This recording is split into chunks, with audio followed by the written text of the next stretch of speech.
We're here with Jenny Lawton, the new CEO of MakerBot. How does it feel to be the CEO of the coolest company in Brooklyn? Well, it's cool to be the CEO of the coolest company in Brooklyn. Why don't you describe a little bit what you guys have been doing over the past year? We've been super busy this year. We announced 3 new hardware products at CES and 5 new software products, and we've been busy making sure that they come to market. So it's been an exciting year. It's been a tough year.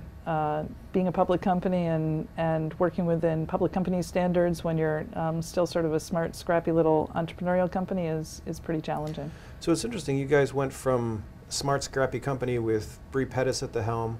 Now he's over at Bold Machines at the old factory where they used to make the things. And now you're here at the head of a corporation almost. How many employees are there? We have about 600 employees. Okay. And there were 40 when I started 3 years ago, so it's been pretty massive change. And you know everybody's names? I do not know everyone's names, and I run into people in the elevator and I decide if they work at MakerBot by if they're wearing jeans or not. How are you treating the company now? I think that we're a growing up startup. I think that I would differentiate it more between being entrepreneurial and startup. So still our roots are to innovate and to iterate and to learn from failure and to iterate to success. So we're still moving quickly and we're still iterating and learning and growing, and that's very entrepreneurial. At the same time, we're about 600 people and we need to, and the market expectations have changed. So when we come out with a product, it needs to be a little more baked than sometimes it has been in the past. We have a much bigger market, so we need to have professional systems in place. So it's a mix of both.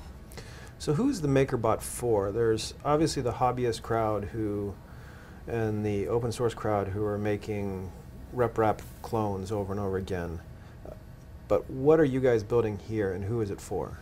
So we really target the professional, a professional who needs to create and who's going through a design process. That doesn't mean that it's not a person, i.e. a consumer, but really our target market is a professional or someone in the education space. Anyone who we can help enable their design process and bring accessibility to them with 3D printing. And what's going on next at CES? Do you have anything, any new hardware or anything? No new hardware. No? But no new hardware. Z50? No Z36. We're super excited about growing the ecosystem, and we have some projects that we're working on. Excited about the work that we're doing in the application space. There's a lot of room in the materials space, and one of the things I like about the Smart Extruder, not only that it's got that it can snap in and out when you've got a problem with it, and you can easily replace the extruder.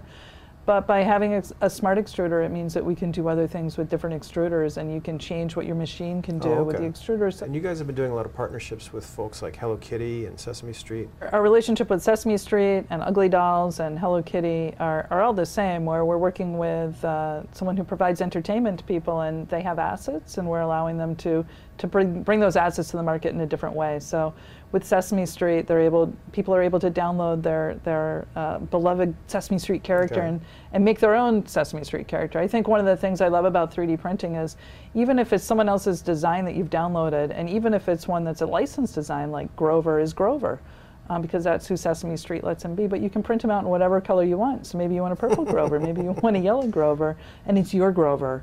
And 3D printing really allows you to make something and have it be yours. When is everyone going to have a 3D printer? At what point what's the future of this stuff? The future is, I think the future is huge, and I've been talking a lot about this lately, where I think you have to go through a full cycle of kids in school, where they've gone from kindergarten to 12th grade, where they've had a 3D printer as a tool. Oh, okay. And I remember when I went to, I remember middle school when I wasn't allowed to bring a calculator into the classroom, and now your kindergartner comes home with a list on the first day of school that says they've got to have a little calculator. So, you know, it's taken a while to embed calculators. I still remember using slide rules in high school, but I think that 3D printers are going to be tools that kids go through school with, and they're going to come out of school and expect to have that tool when they go to college and when they go to work. So I think that it's no further than 12 years away. Okay, so we still have a little bit of time. All right, thank you very much, Jenny. All right. Thank you. I'm John Biggs with Techcrunch. Thanks for watching.